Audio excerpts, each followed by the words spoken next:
हरियाणा एक, हरियाणवी एक मंत्र के साथ हमारी सरकार काम करती है। जेजेपी और बीजेपी की ताकत मिली हुई है और हल्के में विकास कार्यों की झड़ी लगी हुई है। ये जाट गैर जाट और ये बीजेपी की विचारधारा में इन बातों को कोई स्थान नहीं है। मायावती ने एक बार कहा था कि मैं हिंदुस्तान को जीत सकती हूँ, हरियाणा को नहीं जीत सकती। यहाँ का समरस समाज है, यहाँ पर जातिवाद का नारा नहीं दिया जा सकता है। जिस भी नेता ने यहाँ पर जाति की राजनीति की है वो हमेशा हरियाणा की राजनीति से ख़त्म हो गया। कपूर नरवाल ना कभी बीजेपी का नेता रहा ना था, केवल मात्र एक अवसरवादी व्यक्ति के नाते यहाँ पर आया था। तो अपने स्वार्थ के लिए वो कांग्रेस में चला गया, कांग्रेस ने उसको बुद्धू बना दिया। राजकुमार सैनी अपना कोई एक ऐसा एग्जाम्पल बताएं, मैंने फला मुद्दे के ऊपर संघर्ष करके और पिछड़ों को ये अधिकार दिलवाया है, या मैंने फला मुद्दे के ऊपर संघर्ष करके दलितों को ये अधिकार दिलवाया। वो अवसरवादी पॉलिटिक्स करते हैं, जब चुनाव का मौसम आता है तो आ जाते हैं, बाद में अपना व्यापार संभालते हैं।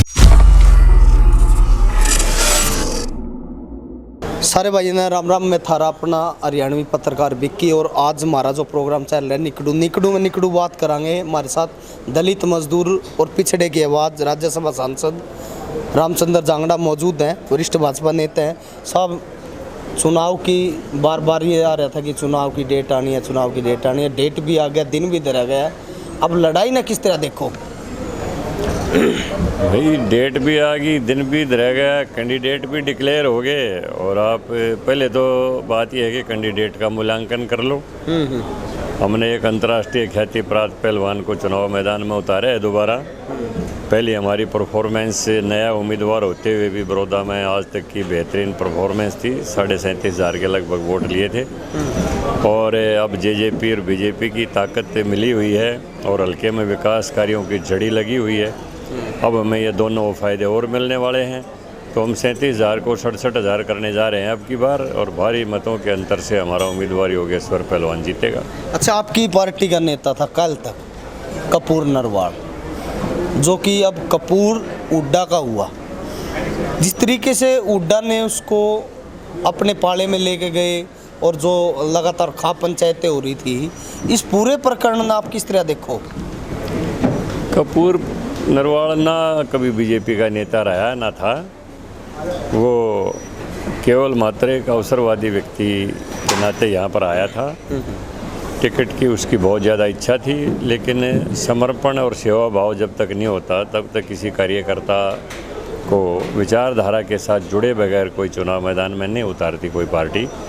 और ये उसकी कमी रही कि वो अपने स्वार्थ के लिए ही हमेशा पैरवी करता रहा। उसकी पार्टी की विचारधारा के प्रति कोई समर्पण नहीं था, तो अपने स्वार्थ के लिए वो कांग्रेस में चला गया। कांग्रेस ने उसको बुद्धू बना दिया।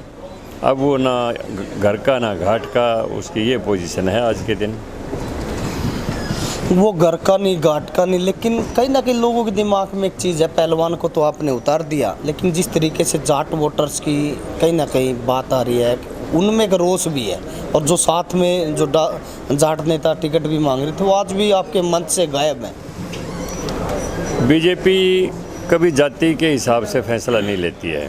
भारतीय जनता पार्टी समरस समाज की कल्पना करती है, समरस समाज में विश्वास रखती है और सर्वधर्म समभाव में विश्वास रखती है।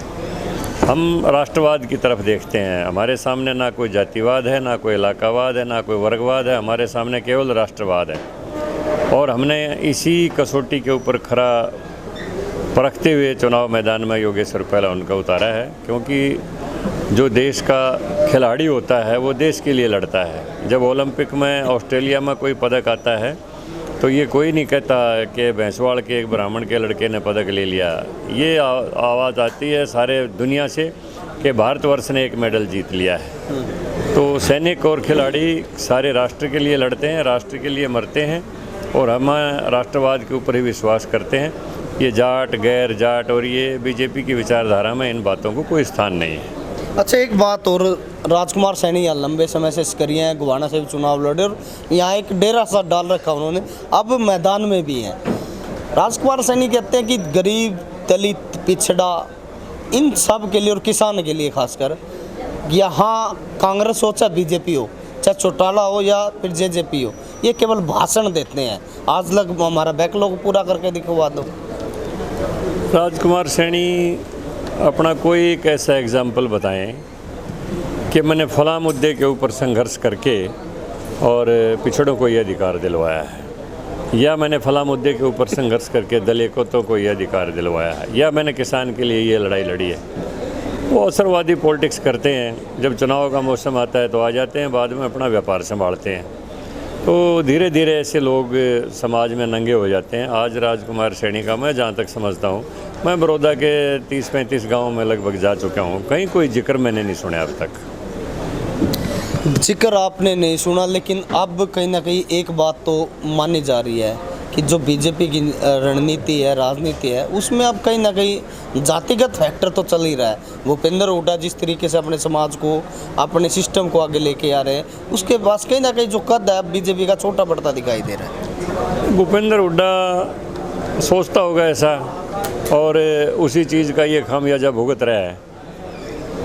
हरियाणा का इतिहास इस बात का गवाह है, जिस भी नेता ने यहाँ पर जाति की राजनीति की है वो हमेशा हरियाणा की राजनीति से ख़त्म हो गया। चौधरी देवीलाल ने एक बार जाति का मुद्दा उठाया था, वो सारा जीवन 1987 के बाद हरियाणा से कोई चुनाव नहीं जीत पाए, एक चुनाव वो सीकर से जीते थे। और भूपेंद्र हुड्डा ने मुख्यमंत्री की कुर्सी के ऊपर रहते हुए ये कहा था कि मैं जाट पहले हूँ, मुख्यमंत्री बाद में हूँ। उसी के कारण कांग्रेस का हरियाणा प्रदेश से सफाया हो गया, क्योंकि हरियाणा के जो मतदाता हैं, नागरिक हैं, उनमें समरसता स्वभाव में बसी हुई है, खून में बसी हुई है। हरियाणा में आज तक कभी कास्ट वार नहीं हुई है, जैसे हम दूसरे प्रदेशों में सुनते हैं यादवों का जाटों का झगड़ा हो गया, ठाकरों का यादवों का झगड़ा हो गया। हरियाणा में कभी कास्ट वार का कोई स्थान नहीं है। हरियाणा में गांव के लोग आपस में मिलजुल के रहते हैं, एक दूसरे के सुख दुख में, दुख दर्द में हमेशा सहभागी होते हैं। तो हरियाणा में तो मायावती कभी सफल नहीं हो पाई। मायावती ने एक बार कहा था कि मैं हिंदुस्तान को जीत सकती हूँ, हरियाणा को नहीं जीत सकती। यहाँ का समरस समाज है, यहाँ पर जातिवाद का नारा नहीं दिया जा सकता है। और जब वो नहीं अपने पैर जमा पाए तो राजकुमार सैनी की क्या औकात है, या कोई औकात है? एक और मैं आपसे सवाल लूँगा। मैम के विधायक कल तक भूपेंद्र हुड्डा को भी गाली दे रहे थे, मनोहर लाल खट्टर को भी दे रहे थे, लेकिन कल अचानक भूपेंद्र हुड्डा के पाँव के हाथ लगा के बैठ गए। इस पूरी रणनीति को कैसे देखते हो? क्या ये स्क्रिप्ट थी पहले से जो लिखी हुई थी? ऐसे लोगों की ना कोई रण होता, ना कोई नीति होती। ये तो मौसमी मेंढकों की तरह जहाँ का है वहाँ टर्रा जाते हैं, और जैसे ही बरसात ख़त्म हुई पता नहीं चलता वो मेंढक कहाँ पर गए। और यही इनकी नीति होती है, यही इनकी रीति होती है। और ऐसे लोगों के ऊपर टिप्पणी करना भी मैं तो अपना स्टेटस भी नहीं समझता हूँ कि कभी उधर कभी उधर कभी उधर। अब इसको इलाके के लोगों ने जगह दे दी थी, महम के लोगों ने एक विधायक बना दिया। सरकार के साथ मिलकर इसको महम के विकास की तरफ ध्यान देना चाहिए था। तो आदमी बहुत बड़ा लीडर बनने के लिए महत्वाकांक्षाओं के वशीभूत होके अपना भी करियर ख़त्म करता है और इलाके का भी नुकसान करता है, वही इसने किया है। खासकर बड़ौदा का चुनाव, तो बड़ौदा की सरदारी को आप क्या कहना चाहोगे? बड़ौदा की सरदारी, गोहाना की सरदारी, महम की सरदारी, हरियाणा की सरदारी, ऐसा कुछ सरदारी नहीं है। सभी वर्ग, सभी इलाके, सभी भारत के हिस्से हैं, राष्ट्र के हिस्से हैं, और समान विकास के लिए हमारा संकल्प है। हरियाणा एक, हरियाणवी एक मंत्र के साथ हमारी सरकार काम करती है। सबका साथ, सबके विकास के मंत्र के साथ काम करती है। यहाँ ना किसी की सरदारी चलती, ना किसी की चौधर चलती। जब वो कांग्रेस के लोग कहते हैं भाई 100 करोड़ में राज्यसभा कोई भी ले लो, मेरे तो 100 रुपये भी नहीं लगे। मैं एक आम परिवार में पैदा हुआ और आज भारत के ऊपरी सदन में हूँ। तो यहाँ तो सरदारी समर्पण की है, और किसी की कोई सरदारी नहीं है। आप कह रहे हो कि यहाँ सरकारी, और कई लोग इससे, खासकर कांग्रेस के लोग, सरकारी और सरदारी का चुनाव बता रहे हैं। वो बताएं, उनके चरित्र में ये है, क्योंकि वो एक परिवार के गुलाम हैं। भारतीय जनता पार्टी में कोई परिवारवाद है नहीं। यहाँ तो राष्ट्रवाद के साथ जो कार्यकर्ता चलता है वो मंडल के अध्यक्ष से शुरुआत करके प्रधानमंत्री की कुर्सी तक पहुँच सकता है। तो उनका अपना चरित्र है कि वहाँ तो सोनिया गांधी की सरदारी है, प्रियंका की सरदारी है, वो उन सरदारों के साथ चलते हैं, उनका वही कैरेक्टर डेवलप हो जाता है। तो ऐसे ऐसे जैसे खरबूजे को देख के खरबूजा रंग बदलता है, तो ऐसे ही उनके फॉलोअर, ऐसे उनके गुरु। एक वीडियो और वायरल हो रहा है, कुमारी शैलजा को लेकर उसको ट्रोल भी किया जा रहा है। जो यहाँ के कांग्रेस के कैंडिडेट है इंदुराज बालू जिसे कहा जाता है, वो कहता है कि टिकट मुझे भूपेंद्र हुड्डा और दीपेंद्र हुड्डा ने दिलवाई है, वही मेरे नेता है।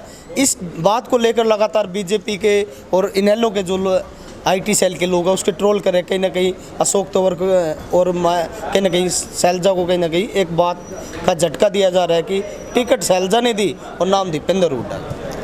देखिए, इस पार्टी में व्यक्तिवाद है, यहाँ पर व्यक्ति की पूजा होती है। अब उनको लगता है कि यहाँ पर हुड्डा मुझे 2 वोट दिलवा सकता है, मुझे क्या करना है शैलजा का, तो वहाँ पर व्यक्ति पूजा होती है। वहाँ पर सेंटर में जाओ तो सोनिया की पूजा होती है, प्रियंका वाड्रा और राहुल की पूजा होती है। वहाँ व्यक्तिवाद है, वहाँ कोई विचारधारा नहीं है। और यही व्यक्तिवाद का ही एक नमूना है कि मेरा कोई कांग्रेस से ताल्लुकात नहीं, कोई शैलजा से ताल्लुकात नहीं, मैं तो हुड्डा को अपना नेता मानता हूँ। तो ये व्यक्तिवाद है इस पार्टी के अंदर और व्यक्तिवाद ही इनका चेहरा है। हम इन चीज़ों में विश्वास नहीं करते। इन्होंने जहाँ तक है शैलजा का, इन्होंने सम्मान किसका किया है? बाबा साहब भीमराव अम्बेडकर का इन्होंने कभी सम्मान नहीं किया कांग्रेस ने। इन्होंने सरदार पटेल का सम्मान नहीं किया, इन्होंने ब्राह्मण और लोहिया का सम्मान नहीं किया।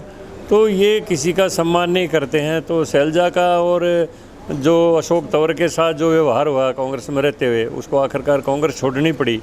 कांग्रेस के अंदर ही तथाकथित गुंडे बार बार उनको ह्यूमिलिएट करते थे।